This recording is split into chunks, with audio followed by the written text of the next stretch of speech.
हा व्हिडिओ बघितल्यानंतर तुम्हाला दुसरा कोणताच व्हिडिओ बघण्याची गरज पडणार नाही। एवढी सविस्तर आणि योग्य माहिती या व्हिडिओमध्ये मी तुमच्यासोबत शेअर करणार आहे।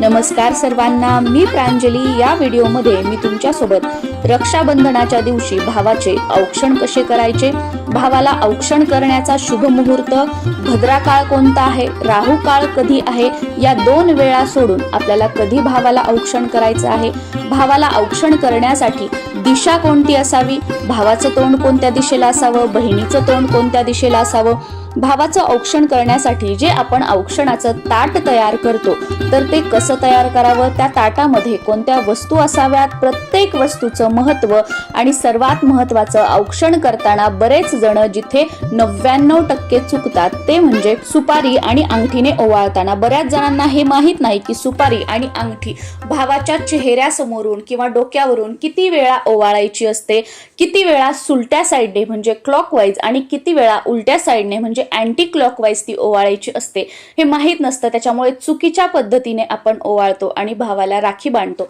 आणि औक्षण करण्याचा सुद्धा एक क्रम आहे, सुरुवात कशी, शेवट कशावर करायच्या, अशा सगळ्या गोष्टी या व्हिडिओमध्ये मी तुमच्यासोबत शेअर करणार आहे। आणि हो, पौर्णिमा तिथी कधी सुरू होत आहे, कधी संपत आहे आणि प्रत्येक महिन्याला आपण जो पौर्णिमेचा सत्यनारायण करतो तो कशा प्रकारे करायचा आहे हेही सांगणार आहे। आणि हो, नारळी पौर्णिमेपासून घरच्या घरी सत्यनारायण कसा करावा हे प्रत्यक्ष पूजा मांडणी, पूजा विधीसह, स्तोत्र मंत्रासह जर तुम्हाला संकल्पयुक्त 21, 41, 108 सत्यनारायण करायचे असतील तर तेही कसे करायचे अशी सर्व माहिती दिलेला व्हिडिओ चॅनलवर अपलोड झालेला आहे, तर तो तुम्ही नक्कीच बघू शकता। खूप काही तामझाम नाही, साधी सोपी पूजा मांडणी आणि पूजा विधी त्यामध्ये मी तुम्हाला सांगितलेली आहे। यंदा 2026 मध्ये नारळी पौर्णिमा ही गुरुवारी 27 ऑगस्टला सकाळी 9:08 सुरू होत आहे आणि 28 ऑगस्ट रोजी शुक्रवारी सकाळी 9:47 संपत आहे।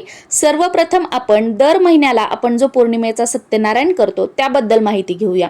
पौर्णिमेचा सत्यनारायण तुम्ही 27 तारखेला संध्याकाळी प्रदोष काळामध्ये करू शकता, पण काही कारणाने 27 तारखेला तुम्हाला सत्यनारायण करणं शक्य झालं नाही तर तुम्ही 28 तारखेला सुद्धा दिवसभरामध्ये कधीही संध्याकाळी प्रदोष काळामध्ये सुद्धा सत्यनारायण करू शकता। कारण 27 तारखेला जरी पौर्णिमा तिथी असली तरी 28 तारखेची पौर्णिमा तिथी ही सूर्याने बघितलेली आहे, त्यामुळे ती दिवसभर मान्य असणार आहे। म्हणून 28 तारखेला सुद्धा दिवसभर तुम्ही सत्यनारायण करू शकता। आणि राखी पौर्णिमा जी आहे ती सुद्धा यंदा 28 ऑगस्ट शुक्रवार रोजी आपल्याला साजरी करायची आहे। यंदा राखी बांधण्यासाठी हे 3 शुभ मुहूर्त सर्वश्रेष्ठ सांगितलेले आहेत। त्यातला पहिला सकाळचा शुभ मुहूर्त हा सकाळी 6:36 पासून ते सकाळी 9:45 पर्यंत आहे। या वेळेमध्ये तुम्ही जर तुमच्या भावाला राखी बांधली तर अतिशय उत्तम आहे। जे भाऊ ऑफिसला वगैरे जातात सकाळी लवकर तर त्यांनी या वेळेमध्ये बांधली तर अतिशय उत्तम आहे। त्यानंतरचा दुसरा अभिजित मुहूर्त हा दुपारी 12:03 पासून ते दुपारी 12:53 पर्यंत आहे। या वेळेमध्ये सुद्धा तुम्ही राखी बांधू शकता। त्यानंतरचा सायंकाळचा शुभ मुहूर्त आहे तो संध्याकाळी 7:43 पासून ते रात्री 9:30 पर्यंत आहे। या 3 सुवर्ण मुहूर्तावर तुम्ही तुमच्या भावाला राखी बांधल्यास भावाच्या आयुष्यामध्ये सुख, समृद्धी आणि ऐश्वर्य वाढेल। त्याचबरोबर राहू काळ सुद्धा आहे। राहू काळामध्ये चुकूनही भावाला राखी बांधायची नसते, कारण शास्त्रानुसार राहू काळात कोणतेही मंगल कार्य किंवा शुभ कार्य केले जात नाही। त्यामुळे 28 तारखेला सकाळी 10:54 पासून ते दुपारी 12:02 पर्यंत राहू काळ आहे, तर या वेळेमध्ये भावाला ओवाळायचंही नाहीये आणि भावाला राखी सुद्धा बांधायची नाहीये।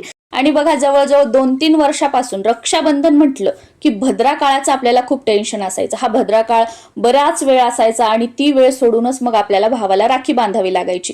कारण असं म्हटलं जातं की भद्रा जी आहे ती शनिदेवांची बहीण आहे, सूर्याची मुलगी आहे। तर भद्रा काळातच रावणाच्या बहिणीने रावणाला राखी बांधली होती आणि त्याच वर्षी रावणाचा प्रभू श्रीरामांच्या हाताने मृत्यू झाला। म्हणून हा जो भद्रा काळ आहे तो कोणतंही शुभ कार्य करण्यासाठी, शुभ कामं करण्यासाठी, यज्ञ वगैरे करण्यासाठी अशुभ मानला जातो, म्हणून भद्रा काळामध्ये भावाला राखी बांधायची नसते. तेव्हापासून अशी मान्यता आहे. तर हा भद्रा काळ जो आहे तो यंदा 28 ऑगस्ट रोजी सूर्योदयापूर्वीच समाप्त होत आहे. त्यामुळे दिवसभर कधीही 28 तारखेला तुम्ही तुमच्या भावाला राखी बांधू शकता. तसंच या दिवशी शतभिषा नक्षत्र आणि अतिगंड योग असा शुभ संयोग निर्माण होत आहे. याशिवाय चंद्र स्वतः शनिदेवाच्या कुंभ राशीत भ्रमण करणार आहे. या सर्व ग्रहांच्या स्थितीमुळे हा दिवस अत्यंत शुभ ठरत असून राहू काळ वगळता तुम्ही कधीही आपल्या भावाला राखी बांधू शकता, किंवा जे 3 शुभ मुहूर्त मी तुमच्यासोबत शेअर केलेले आहेत त्यापैकी कोणत्याही एका मुहूर्तावर राखी बांधणं शुभ आहे. आता भावाला राखी बांधण्यासाठी सर्वात अगोदर भावाला बसण्यासाठी आसन किंवा पाट टाकायचा आहे. त्या पाटासमोर आणि त्या आसनासमोर रांगोळी छोटी का होईना, एखादं फूल असेल, स्वास्तिक असेल, आवर्जून काढून घ्यायचं. बिना रांगोळीचं भावाला ओवाळायचं नाही, हे अशुभ मानलं जातं. खूप बहीण भाऊ किंवा बऱ्याचशा फॅमिली खूप थाटामाटामध्ये रक्षाबंधन साजरं करतात, पण नकळतपणे ही छोटीशी गोष्ट विसरतात आणि मग हे कुठेतरी चुकीचं आहे. एक वेळ तुम्ही तुमच्या भावाला सोफ्यावर बसून ओवाळा, खुर्चीवर बसून ओवाळा, पण त्याच्या समोर खाली जी आहे छोटंसं का स्वास्तिक का होईना किंवा छोटंसं फूल का होईना रांगोळीने काढायचं आहे आणि त्या रांगोळीवर हळद कुंकू आवर्जून टाकायचं आहे. त्यामुळे सगळ्यात पहिली आणि 99% महिलांकडून नकळतपणे होणारी ही चूक आपल्याला टाळायची आहे. दुसरी गोष्ट जी खूप कॉमन आहे पण बरेच जण ती विसरतात, ते म्हणजे जेव्हा आपल्या घरामध्ये कोणतीही वेळ असू द्या दिवसभरातील आपण भावाचं औक्षण करतोय, भावाला ओवाळतोय, तर त्या वेळेला आपल्या देवघरातील दिवा प्रज्वलित असावा. नाहीतर तुमच्या देवघरामध्ये अंधार आणि तुम्ही घरामध्ये रक्षाबंधन साजरं करताय, तर हे पूर्णपणे चुकीचं आहे. त्याच्यामुळे अगोदर देवासमोर दिवा लावून घ्यायचा. आपल्या देवघरामध्ये जी कुलदेवीची मूर्ती असते किंवा जो फोटो असतो किंवा जे सगळे देव आहेत त्यांना हळद कुंकू वाहून घ्यायचं, आपल्या कपाळाला लावायचं आणि त्यानंतर आपल्या कुलदेवीच्या किंवा आपल्या देवघरातील देवी देवतांच्या साक्षीने आपल्या घरातील मोठ्यांच्या आशीर्वादाने आपल्याला रक्षाबंधन जे आहे ते साजरं करायचं आहे. बहीण भावाने ओवाळण्यासाठी भावाचं तोंड पश्चिमेकडे येईल, बहिणीचं तोंड पूर्वेकडे येईल, किंवा भावाचं तोंड पूर्वेकडे येईल, बहिणीचं तोंड पश्चिमेकडे येईल, अशा पद्धतीने बसायचं आहे. पण कोणाचंही दोघांपैकी एकाचंही तोंड दक्षिणेकडे येईल अशा प्रकारे आपल्याला बसायचं नाहीये. त्याच्यामुळे पूर्व पश्चिम जी दिशा आहे ती राखी बांधण्यासाठी किंवा भावाचं औक्षण करण्यासाठी योग्य मानली जाते. ओवाळण्यासाठी ताट तयार करताना तांब्याचं, पितळाचं किंवा चांदीचं ताम्हण घेण्याचा प्रयत्न करा. हे तिन्ही ताम्हण तुमच्याकडे नसतील, अशा तिन्ही प्लेट तुमच्याकडे नसतील तर तुम्ही स्टीलची प्लेट घ्या. पण ओवाळण्यासाठी, औक्षणाचं ताट बनवण्यासाठी कधीही प्लास्टिकच्या ट्रेचा किंवा आजकाल बरेचसे बघा डेकोरेशनचे वगैरे ते छोटे छोटे ओवाळण्याचे ट्रे मिळतात, छोट्या छोट्या प्लेट मिळतात. वजनाला खूप हलक्या असतात, त्या कोणत्या धातूच्या आहेत काय काही माहित नाही, पण जनरली त्या प्लास्टिकच्या असतात असं मला वाटतं. म्हणून तशाही प्लेट घेण्याचं जे आहे ते टाळा. काहीच नसेल ना तर मी सांगितल्याप्रमाणे अगदी छोटीशी जी प्लेट असते आपल्या घरात स्टीलची, ती घेतली तरी सुद्धा चालेल.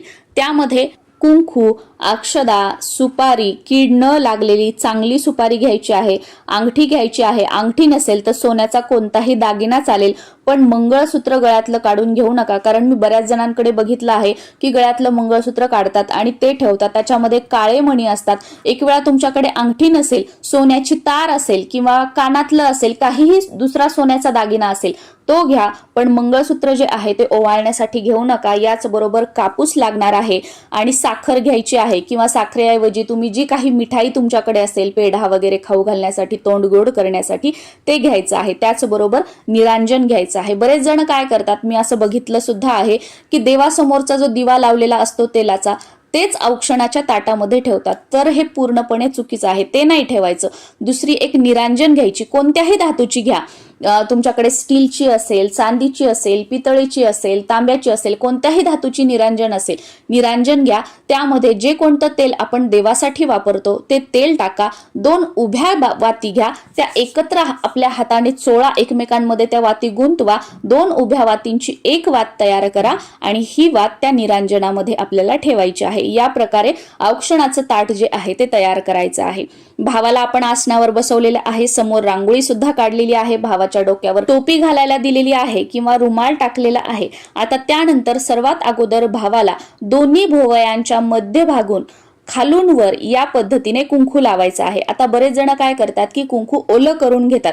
तुमच्याकडे ती पद्धत असेल तर तुम्ही घेऊ शकता, पण आमच्याकडे जनरली कोरडच कुंकू घेतलं जातं म्हणून मी कोरडं कुंकू घेतलेलं आहे. आणि हे जे कुंकू आहे ते कुंकुमार्चन केलेलं कुंकू आहे. तुमच्याकडे तुम्ही कुंकुमार्चन केलेलं कुंकू असेल तर ते आवर्जून घ्या. कुंकुवानंतर थोड्याशा अक्षदा घ्यायच्या आहेत आणि त्या भावाच्या डोक्यावर टाकायच्या आहेत.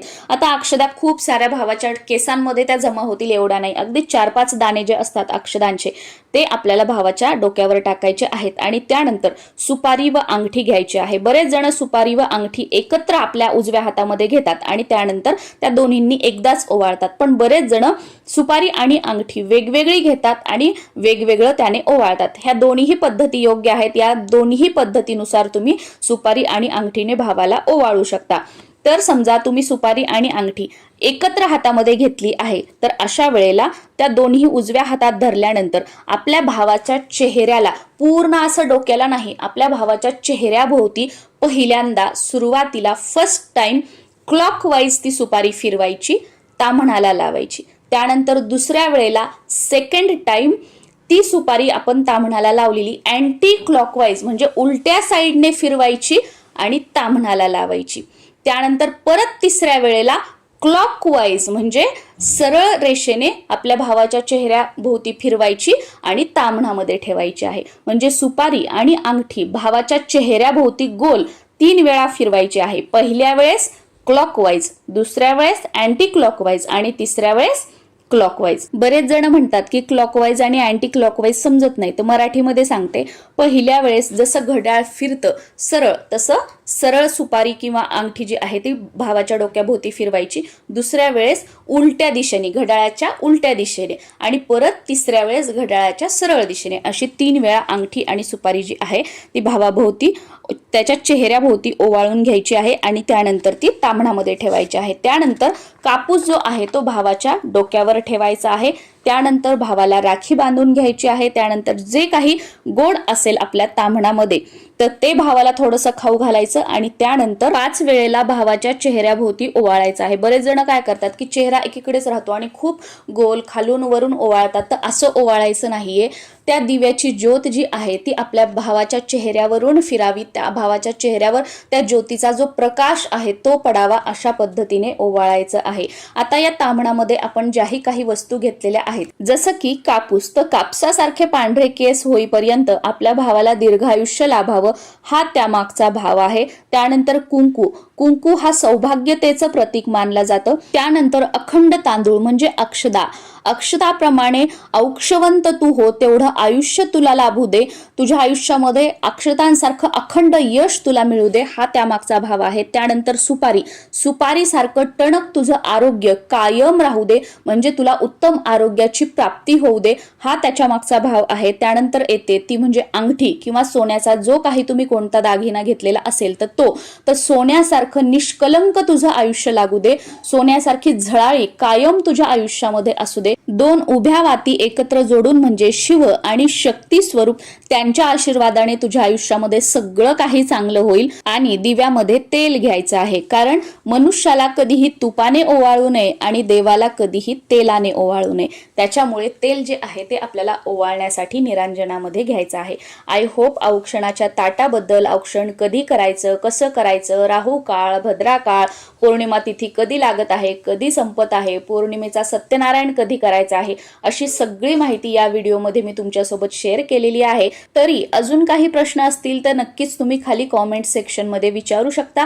त्या प्रश्नांची उत्तरं देण्याचा मी नक्कीच प्रयत्न करेल. तुम्हा सर्वांना रक्षाबंधनाच्या खूप साऱ्या शुभेच्छा. आणि हो, रक्षाबंधन म्हटलं की हीच राखी बांधा, अशीच राखी घ्या, त्या रंगाची बांधू नका, ह्या रंगाची घ्या, असे खूप सारे व्हिडिओज किंवा अशी माहिती तुम्हाला आजूबाजूला ऐकायला मिळेल.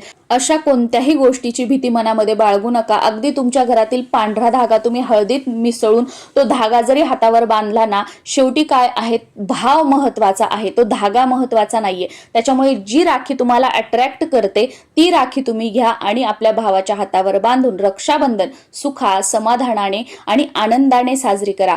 ही चूक झाली, ती चूक झाली, आता काहीतरी वाईट होईल, माझ्या भावासोबत असं होईल, असं काहीही नाहीये. आपल्यासोबत जे काही वाईट होत असतं ते आपल्या कर्मानुसार होत असतं. काही चुका झाल्या म्हणून वगैरे देव आपलं कधीच वाईट करत नसतो, कारण देव हा भक्तीचा विषय आहे, देव हा भीतीचा विषय नाहीये.